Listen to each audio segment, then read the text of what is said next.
We got up early to see the Queen's horses. It was still freezing dark when Stan, Scout and I took our places on the corner of Charterhouse Street and Farringdon Road. As usual, our conversation revolved mostly around our dog. "Stan doesn't have one of those happy dog faces, does he?" Scout said. I knew what she meant. He was a beautiful dog, but he didn't have one of those upturned, grinning, ain't life grand mouths that dogs sometimes have, with tongue lolling and eyes twinkling, the kind of dog face that you see in commercials for pet food. Stan would never wear a rakish smirk. He had the mournful downturn of the spaniel's mouth, but his windscreen wiper tail told me he was happy to be out on an early morning adventure with all of our little family, and his ruby-coloured coat was like molten silk, and he gazed up at Scout as if she was the absolute centre of the universe. "He's laughing inside," I said. "Here they come." 24 horses came slowly down the road, all of them pitch black. The heat of their bodies sent up clouds of steam in the freezing air. The Household Cavalry Mounted Regiment on their watering order. Exercise for the horses, who would not be participating at Horse Guards later that day.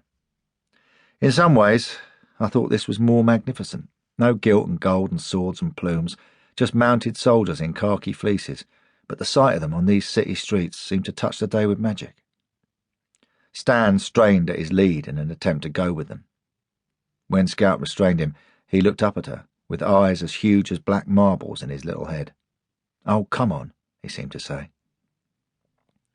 When the horses had passed by, clomping down to Victoria Embankment on their way back to the stables of the Queen's Lifeguard, we went for breakfast in Smith's of Smithfield.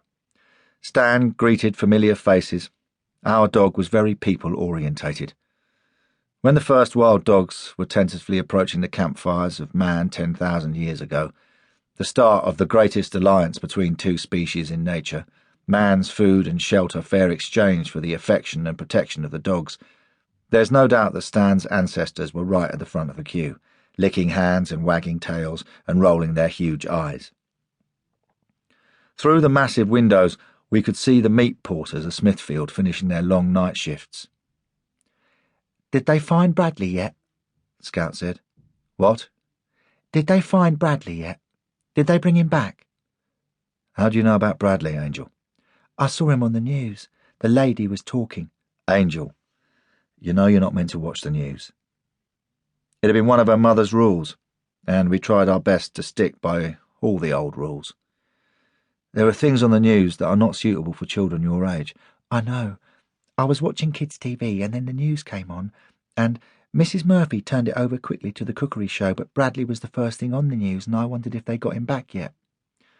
"Not yet, but we will. We're going to find him and we're going to bring him home." "How can you be so sure?" "Because it's my job." My phone began to vibrate. It was Whitestone.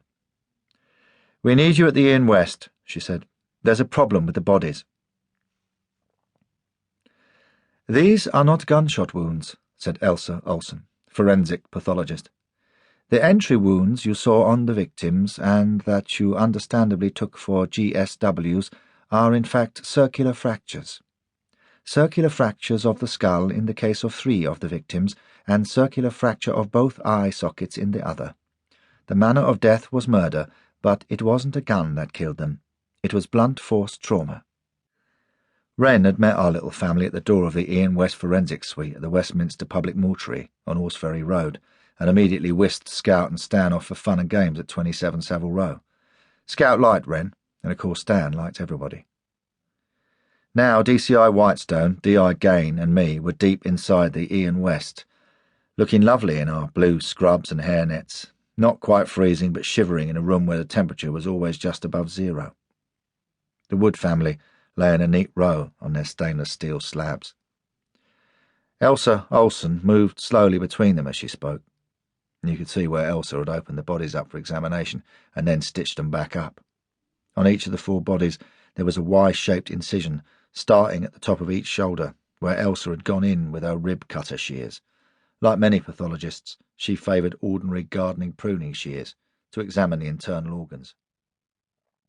At the top of each head there was a skull cap, where Elsa had sawn open the skulls with a vibrating straw.